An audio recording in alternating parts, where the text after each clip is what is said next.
моҳи майи соли 1992 рӯёрӯйиҳои тазоҳургарони ду майдони шаҳидон ва озодӣ дар маркази душанберо тақсими силоҳ ва хунрезӣ кашид ва амнияти тоҷикистонро барои 11 сола зери суол бурд.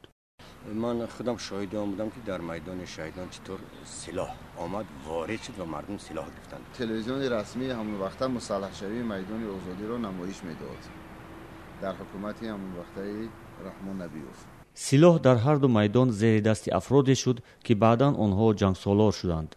زیرا اکثریت این سلاح را در برابری به اصطلاح دشمنان خود نفرانی برایشان ناخوشایند و انتقامگیری استفاده بردند. اما این جنگسالاران کی بودند؟ اینو اگر ما لیدر وایرا در وقت گفتم مشکل است، لیکن لیدر شدن یک باره. مثلا بگیریم فرانت خلقی را در کلوب سنگک سفارов تشکیل کرد. اگر خیلی بگیریم باید مثلا پیش سود شدگی بود و در قید مخصوص میستود. از طرفی اگر این طرف بگیریم بعد میدان شهیدان پراکنده شدن همش مثلا دموکراتو برای چی ستاد ساختن، ستاد نجاتی وطن که نامنویس کردن در اونجا قریب چند هزار آدم نامنویس کردن که گویا طرفدارای همو را یراق تقسیم کردن.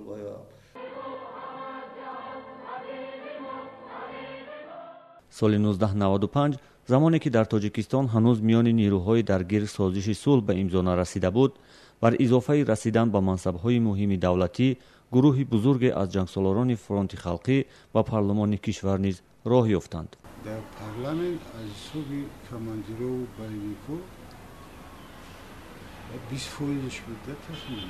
қомондон вай ба худашу ба силоҳаш боварӣ дошт ва гапе ки барои вай маъқул буд ҳамонро гузарондан мехост дар парламент. мегуфтам гапҳо барои вай фарқаш набуд ки ин гап ба калоншавандаҳо маъқул аст ё не.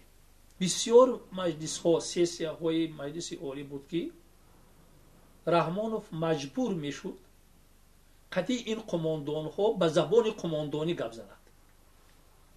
масалан вақте ки сухан дар бораи бозгашти мухолифин ба тоҷикистон сухан мерафт, قماندان وکیل‌های حکومتی ضد بازگشت مسلحانه اپوزیسیون به تاجیکستان بودند سال 97 96 و 97.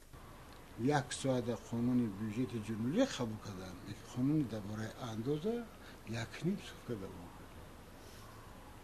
این خیلی فهم شد. متخصص هم نبودن که در کدام کمیته پارلمان به کار بروند.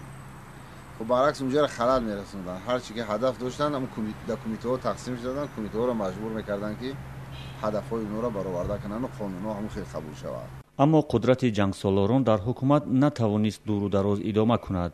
تنها یک دور پارلمان وکالت خود را آنها نگه داشتند. برنامه حبس کردن جنگسالاران و از بین بردن کدام اونها را من باور دارم که در ابتدا بعد از صلح حکومت نداشت. فقط کمبودی حکومت همین بود که یک مدیریت خوب نداشت. دیگر خیلی مناسبت کردن نمیشید همون وقت. اگر اینا را ما سرکوب نمیکردیم سری وقت هر یک کدامش جوش در حکومت اگر در جوش نمیماند اینا را هیچ وقت خیلی تیز نمیشد به روز ما نمیرسیدیم. اکثری کل جنگسالارانی که آغاز و انجام جنگ شهروندی با اسم آنها ارتباط میگرفت امروز در صحنه نیستند، یا کشته شدند یا زندانی گشتند و یا خاموشی اختیار کردند. یعقوب سلیموف برای 15 سال، محمد روزی اسکندرов برای 23 سال، غفار میرزایف برای یک عمری پشت زندان رفتند. خوجا کریموف و محمود خدایبردیوف از تاجیکستان فرار کردند. میرزا زیویف در شرق تاجیکستان کشته شد. سلطان چالوف از مریضی فوتید. قربان چالوف و سعید شورشمالوف صحنه نظامی را به حیات ملکی تبدیل دادند. سهراب قاسیموف هم از صحنه نظامی کنار شد. فعلا صدها تن از رزمندگان دو جانب فرانت خلقی و اتحاد نیروهای مخالفین پشت زندانها به سر میبرند و قرار است بر اساس قانون عفو به اصطلاح طلایی سال جاری تعدادی نیز از این رزمندگان سابق عفو شوند.